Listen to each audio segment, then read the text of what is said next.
Julien Beldam, chirurgien orthopédiste exclusif du membre inférieur et notamment en chirurgie du pied. L'échographie est pour moi extrêmement importante au cabinet. J'exerce à la clinique Mégival de Dieppe ainsi qu'à la clinique Lambert dans le 92 avec mes collègues dans la structure Pied Shop. J'ai souhaité ici vous présenter la manière dont je fonctionne au cabinet avec les patients et avec l'échographie en place qui me permet véritablement de compléter mon examen clinique. Voyez ici mon organisation sur la clinique Mégival de Dieppe. Bonjour, bienvenue sur ce petit tutoriel. Je voulais vous parler aujourd'hui de l'échographie de l'ongle. Cette échographie peut vous paraître totalement anecdotique. Pour ma part, je l'utilise assez fréquemment dans les ongles très dystrophiques et atypiques, notamment à la recherche de tumeurs à cellules géantes, atteintes osseuses, tumeurs vasculaires, tumeurs glomiques.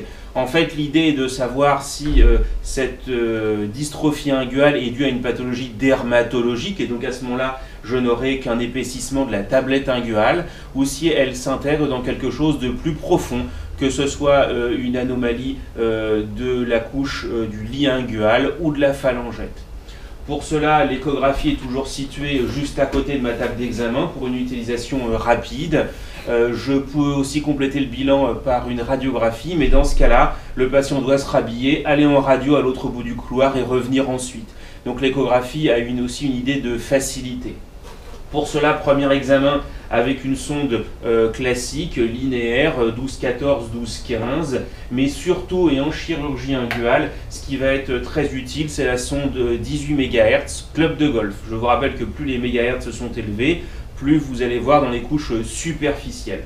Notez que le patient est toujours installé de la même manière. Pour ma part, le pied sort de la table d'examen pour créer ainsi une flexion plantaire. Et donc j'ai ainsi à disposition la tablette inguale qui est vers moi, et je n'ai pas le pied qui est au-dessus de la table d'examen et la nécessité de me pencher. Donc toujours le pied détendu et je peux manipuler la sonde et l'orteil. Alors pour ma part, j'utilise la main forte sur la sonde d'échographie et la main faible ici, puisque l'appareil est à ma gauche, pour les réglages. Et je me balade en toujours la sonde et la main prend appui comme en arthroscopie sur le pied pour pas que la sonde bouge. N'hésitez pas, comme je vous l'ai dit, à mettre pas mal de gel.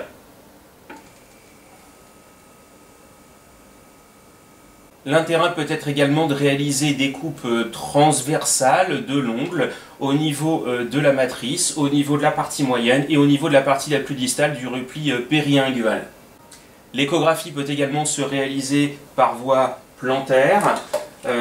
L'échographie est généralement à ce niveau de moins bonne qualité puisque la peau de la pulpe est généralement un peu kératinisée, et vous pouvez alors voir la partie distale du tendon long fléchisseur et la phalangette. Cela vous permet, si vous avez un doute sur une atteinte osseuse, de voir la corticale et de dérouler de médial en latéral l'ensemble de la corticale de la phalangette, notamment dans les petites tumeurs osseuses.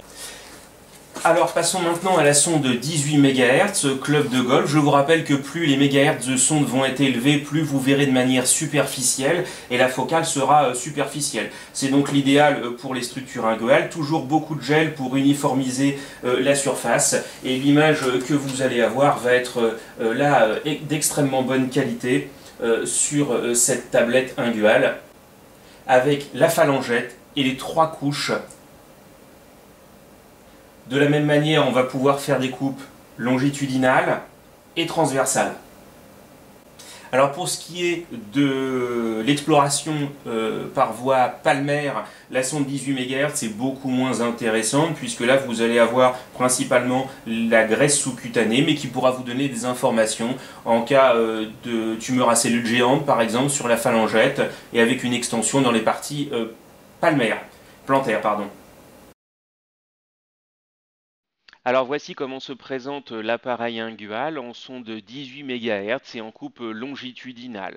Voyez les trois couches. La couche la plus superficielle, la tablette inguale, qui est kératinisée, qui apparaît sous la forme de ces deux couches hyperécogènes. À la partie la plus proximale, cette tablette inguale se raccorde avec la peau dorsale au niveau de l'éponychium, tandis qu'à la partie la plus distale, elle se raccorde à la pulpe au niveau du repli périingual. Ce sont ces deux zones qui vont être sujets à des infections et à des passages infectieux.